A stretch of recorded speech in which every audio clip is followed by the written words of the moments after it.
우리 국가정보기관의 역사는 1961년 창설된 중앙정보부로부터 시작되었습니다. 수사권을 가진 정보기관이라는 막대한 권력의 탄생. 명칭을 바꿔가며 여러 차례 개혁의 대상이 되었습니다. 민간인 사찰을 하지 않겠다, 정치 개입을 하지 않겠다 약속했지만 지켜지지 않았습니다. 국가정보원을 만든 사람은 쿠데타로 집권에 성공한 박정희였습니다. 박정희 장군 입장에서는 자기 같은 후배가 생기는 게 가장 두려운 거예요. 정통성이 취약하기 때문에 국민들의 비판이나 비난이 두렵습니다. 그러니까 누가 무슨 소리를 하고 있는지 알고 싶은 거예요. 전화하는 것도 엿듣고 싶고요. 그다음에 편지 보내거나 하는 것도 엿보고 싶은 거예요. 이러기 위한 비밀정보기관으로서 국가정보원, 그 이전에 국가안전기획부, 시작은 중앙정보부가 시작된 거죠. 그 역사가 계속 지금까지 진행되고 있었던 거예요. 1990년에는 보안사에 근무하던 한 이병이 민간인 사찰 내용이 담긴 조난 자료를 폭로한 일도 있었습니다. 조난 자료라는 존재를 우리 사회에 처음 알린 사건. 개인별 고유 번호를 매겨 관리한 신상카드에는 김영삼, 김대중, 노무현을 비롯한 정치인과 민간인 1,303명의 동향이 기록돼 있습니다. 그로부터 30년이 지났지만 조난 자료는 사라지지 않았습니다. 조난 파일이라는 게 그 사람이 갖고 있는 능력 혹은 어느 정도의 흠결 문제만 되는 거가 아니라 그 사람이 갖는 치명적인 약점들, 이제 이런 것들이 보이게 되는 거죠. 이 약점은 얼마든지 공작에 사용될 수 있는 거죠. 그리고 그 유혹에 넘어가죠. 그래서 민주시민 국가라고 했을 때는 조난 파일 이런 거는 원래 존재해서는 안 되는 거죠. 국정원 어딘가 기밀 문서가 저장된 중앙 저장고가 있다고 합니다. 국정원은 정확한 예산도 인적 구조도 외부에 밝히지 않는 불투명한 조직입니다. 때문에 명확히 할 수는 없지만 조난 자료들도 여기에 있을 것으로 보입니다. 그리고 이 자료들은 너무도 쉽게 한 개인의 삶을 파괴하기도 합니다.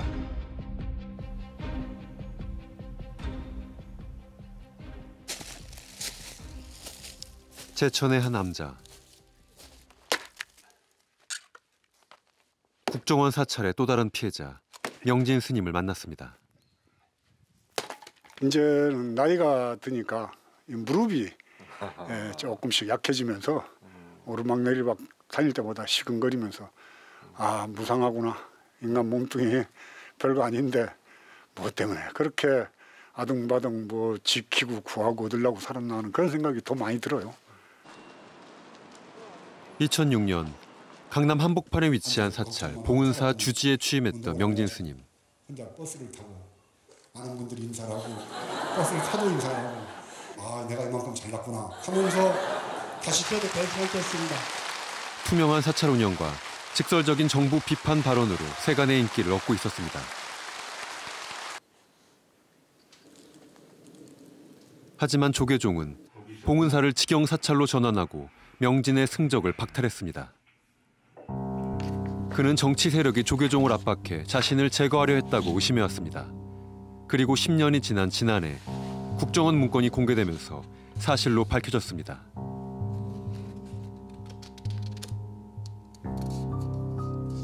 막가파 행태 막말을 자행하는 명진에 대한 전략적 대응을 강구하라. 말이 안 되죠. 개인에 대해서 어떻게 전략적 대응을, 전쟁 난 것도 아니고 보수 그 인터넷이라든가 또 아니면 어느 댓글 다는 사람들을 통해 가지고 뭐 명진은 벤가요? 고급차. 저는 차 뭐 구경도 못 해본 차입니다.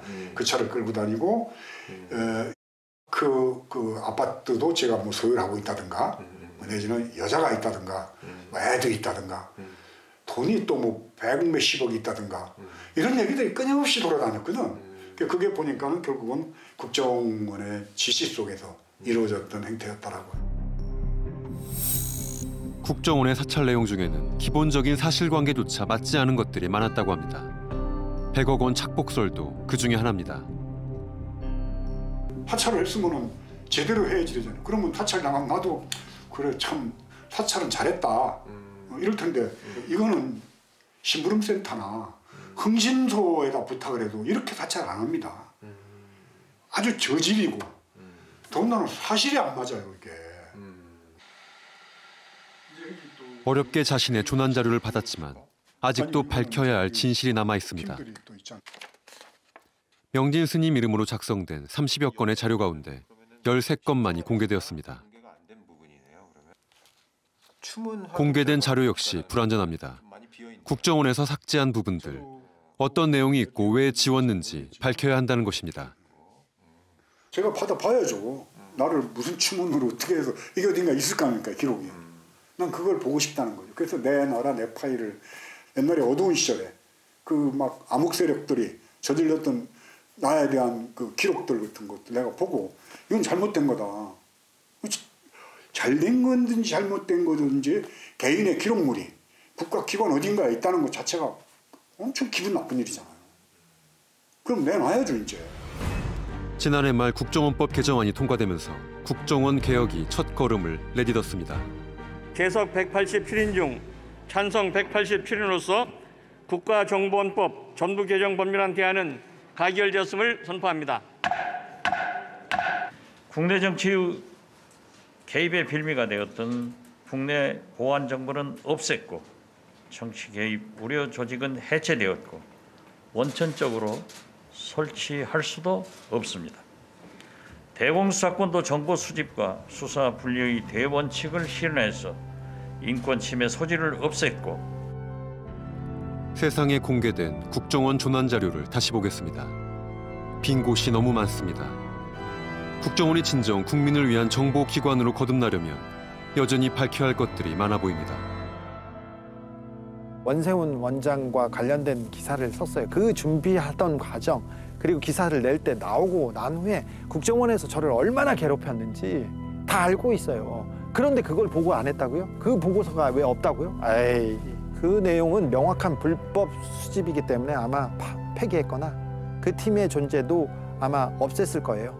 아니면 덮어놨겠죠, 어디다. 그냥 시민 평균 이하의 수입으로 근근히 문화예술로 버티고 있는 사람들의 밥줄도 끊었어요. 그러니까 이거는 생존의 문제예요. 절대로 가벼운 일이 아니다. 그러니까 정치인들의 문제이기 때문에 나하고 관계없어가 아니라는 거죠. 이 부분에 대해서는 철저한 수사, 철저한 처벌, 그다음에 구성원들의 철저한 반성. 다시 하지 않겠다는 다짐. 그러니까 위법은 거부해야 한다라는 그런 그 인식을 갖게 하는 것. 그것이 중요하다. 국정원이 세월호 유가족을 사찰했다는 의혹과 관련해 검찰은 무혐의 결론을 내렸습니다. 국정원이 유가족의 동향을 파악한 사실은 인정된다. 그러나 미행이나 도청, 감청 같은 불법을 입증할 증거는 없다. 파악한 동향을 유포한 정황도 확인되지 않는다. 이것이 검찰 세월호 특별수사단의 무혐의 이유였습니다. 사찰 피해를 증명하기란 얼마나 어려운 것인지 다시 한번 절감케 합니다. 국정원은 현재 전담 부서를 구성해 정보공개 청구에 대응하고 있다고 밝혔습니다. 지금까지 총 115건의 문건이 15명의 당사자에게 공개됐습니다.